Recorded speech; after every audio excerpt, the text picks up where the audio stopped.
Hi friends.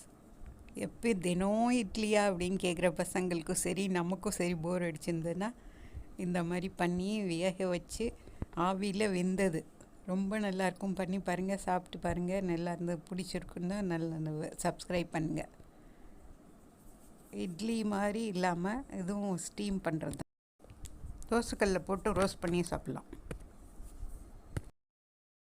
Healthy dish பண்ணுறதுக்கு நம்ம 1 cup கடலை மாவு, 1 கப்பு ரவா, சுஜி ரவா எடுத்துக்கோங்க. அப்புறம் அரை கப்பு கம்பு.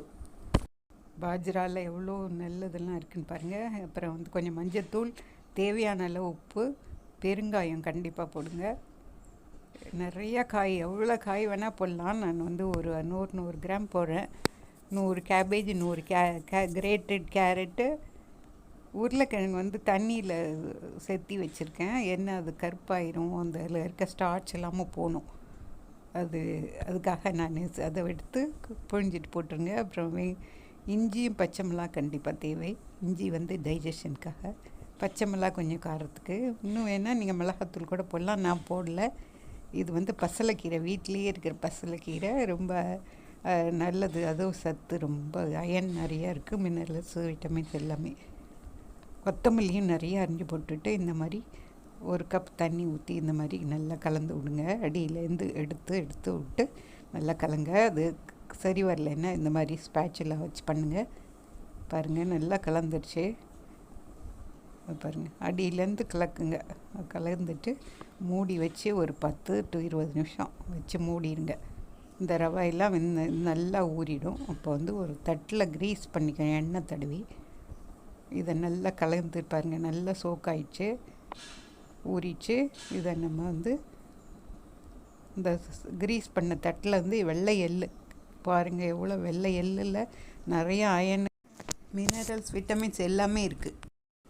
அது மேலே அப்படியே ஊற்ற வேண்டியதுதான். ஊற்றிட்டு நல்லா லெவலப் பண்ணிடுங்க.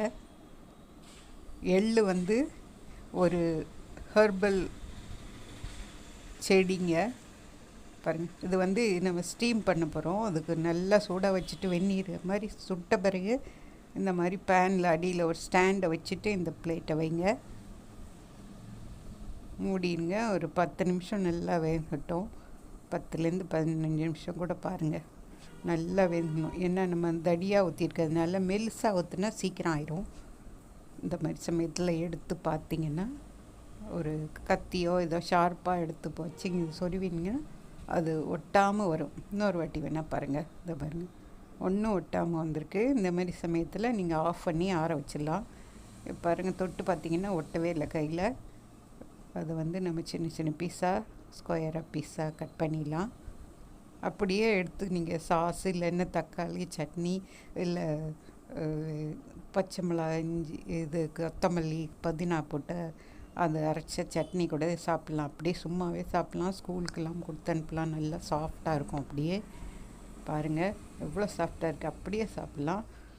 இல்லை சின்ன பசங்களுக்கு இன்னும் ஹெல்த்தின்னு இல்லை, அவங்களுக்கு இன்ட்ரெஸ்டிங்காக கொடுக்கணுன்னா என்ன பண்ணலான்னா, ஒரு பேனில் கொஞ்சம் 1 டேபிள் ஸ்பூன் எண்ணெய் போட்டுட்டு கொஞ்சம் கடுகு போட்டு வெடிக்க விட்டுருங்க. வெடித்த உடனே இந்த பாருங்கள், இப்படியே கூட சாப்பிட்லாம். பாருங்கள் எப்படி இருக்குது பாருங்கள்.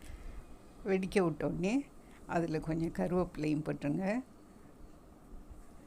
வெடிக்குது பாருங்கள். அந்த சமயத்தில் நீங்கள் கருவேப்பிலையை சேர்த்துடலாம். கருவேப்பிலை சேர்த்துட்டு ஒரு பீஸாக எடுத்து வச்சுருங்க. இந்த ஸ்கொயர் பீஸ் இருக்குல்ல, அது நல்லா ரோஸ்ட் ஆகட்டும். அடியில் நல்லா சிவப்பாகவும், சைடெல்லாமும் திருப்பி வேணாலும் விடலாம், நல்லா ஆகும்.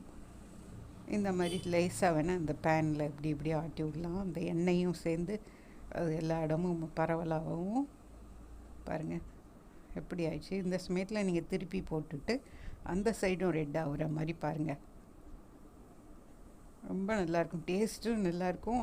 காய் இல்லாமல் அவ்வளோ நல்லா, கேபேஜு, கேரட்டு, பொட்டேட்டோ அவ்வளோ டேஸ்ட்டாக இருக்கும். நீங்கள் பண்ணி பாருங்கள், கண்டிப்பாக பிடிக்கும் எல்லாருக்கும். டிஃபன், பிரேக்ஃபாஸ்ட்டே பண்ணி சாப்பிட்லாம். இல்லை பண்ணி கட் பண்ணி மீதியோ டப்பாவில் போட்டு வச்சு ஃப்ரிட்ஜில் கூட வச்சுட்டு சாப்பிட்லாம்.